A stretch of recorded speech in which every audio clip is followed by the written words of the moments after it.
There's lots of good news this time. Yesterday, we were talking about a travel bubble. We'll get to that in just a moment.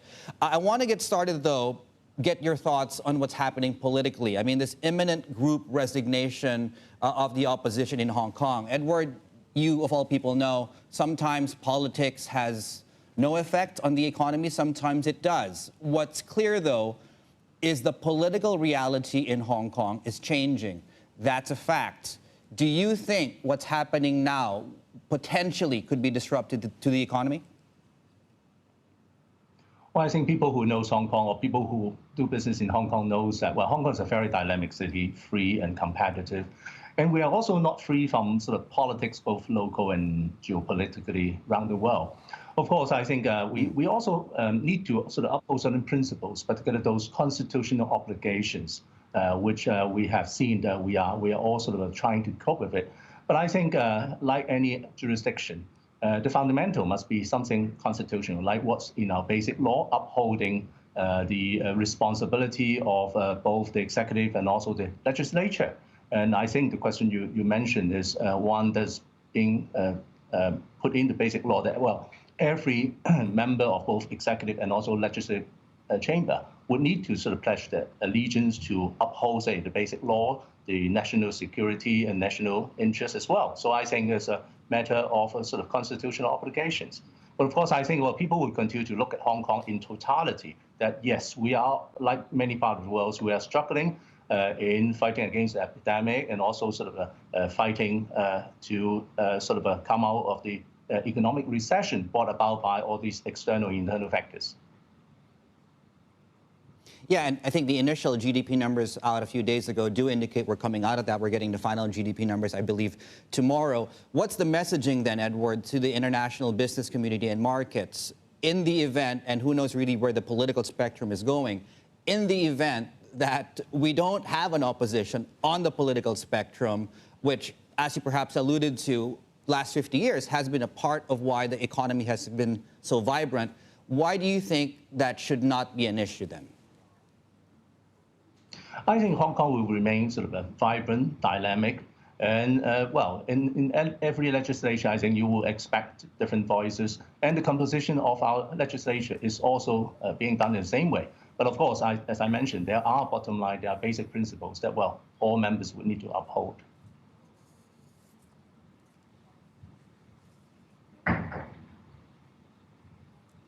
Secretary Yao, we're just going to bring our viewers some live pictures now.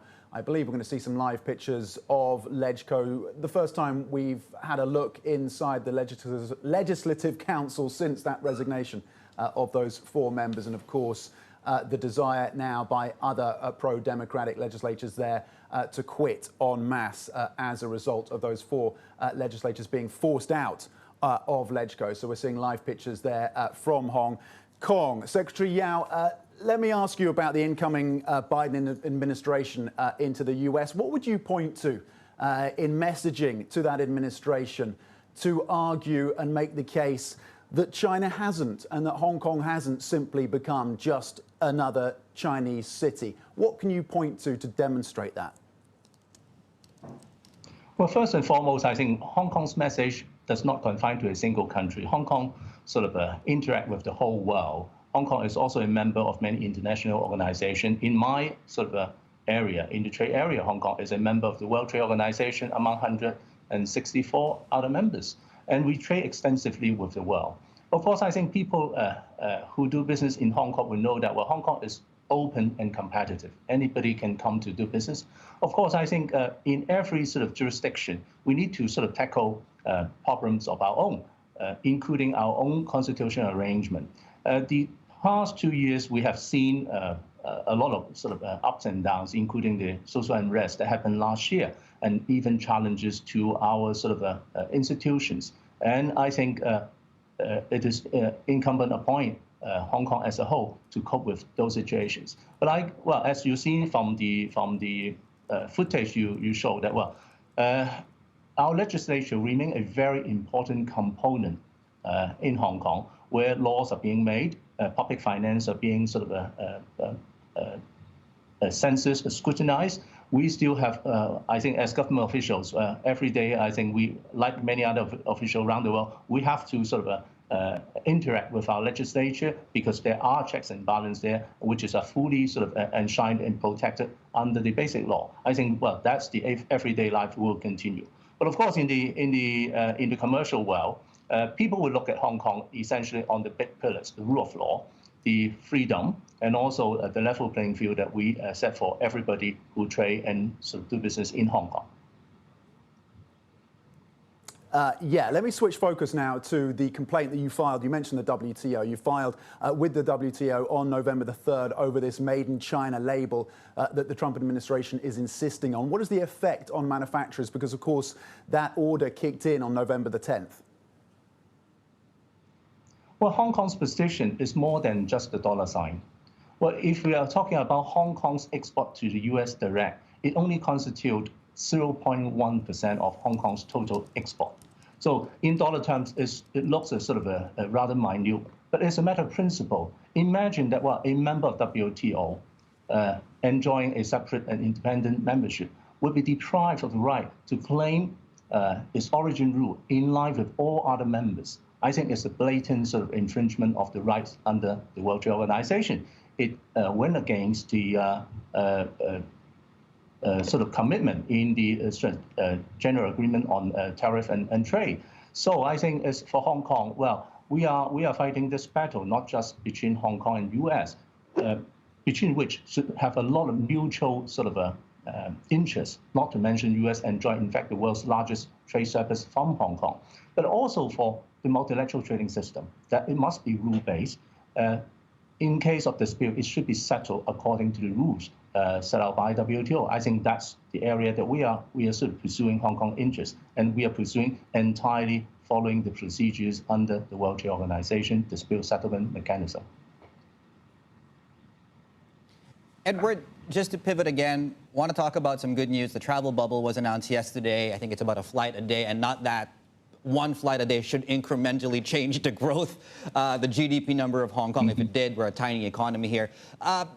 People have started now to talk about the mainland and when that border then fully opens up. Where are you in that conversation with the mainland?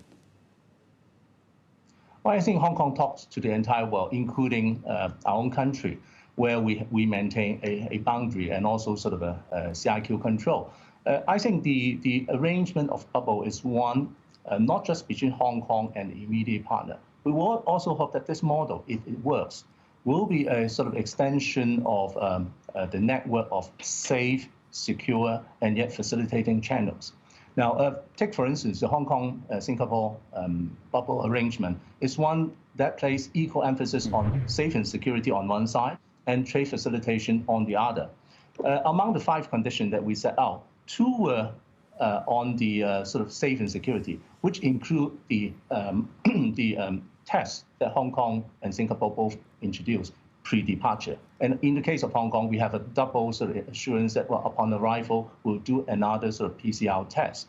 And in addition, we are talking about using a bubble flight. That means there were no sort of mingling of other passengers on transit. So making sure that the passage is safe and secure. Now, in return, we consider it will be safe and secure to do away with the quarantine requirement, which is putting quite a barrier to normal trading. And also, there will be no control on the itinerary. Now, but of course, the whole arrangement should be subject to science that, well, if there are circumstances that there is an outbreak in either places, we need to have a mechanism to put a brake to the system or adjust it. But if time and circumstances allow, I think that could be extended. So hopefully, well, if this model works, I hope that the whole world can bring back some sort of normal traveling, be it business, family reunion, going out for leisure. I think that's the hope that we hope to sort of bring a small contribution to the wider network of traveling in the world. Yeah, I think the world does share that view. I haven't even seen my family physically in a very long time, Edward. So talk to us about timetables then. Final question for you. I guess these 2 things are obviously connected with one another. What is your view on when do you think we might see a similar setup with mainland China in terms of a bubble, if you will? And connected to that is we're in a recession right now in Hong Kong. GDP numbers are coming out tomorrow. When do we come out of a recession, Edward? I think that your second question is a million-dollar question that, no one can claim that we are walking out from the woods without first containing the disease. So I think we have put in a lot of efforts among all the government in the world. But looking at, I think, the Hong Kong experience, the mainland experience, and also the Singaporean experience tells that, with the containment of the disease, then we are able to sort of go further in sort of going about bring back some normal traveling business exchanges in a safe and secure manner. And it must also be helped by science that, we need to bring in reliable tests, be they the PCR test or some of the rapid tests on trial. Well, there shouldn't be any stop in pursuing all those sort of mechanisms, making sure that, traveling business trips would be safe and secure. Now, at the same time, I think, we have also need to look at the situation in between our partners, because it really takes two to tango. People need to be very comfortable that, allowing travel would not undermine the very hard effort that we made, because, communities as a whole have in fact contributed a lot by maintaining a strong compliance of social distancing. There are sort of a lot of pressure on medical and public health sort of colleagues in defending the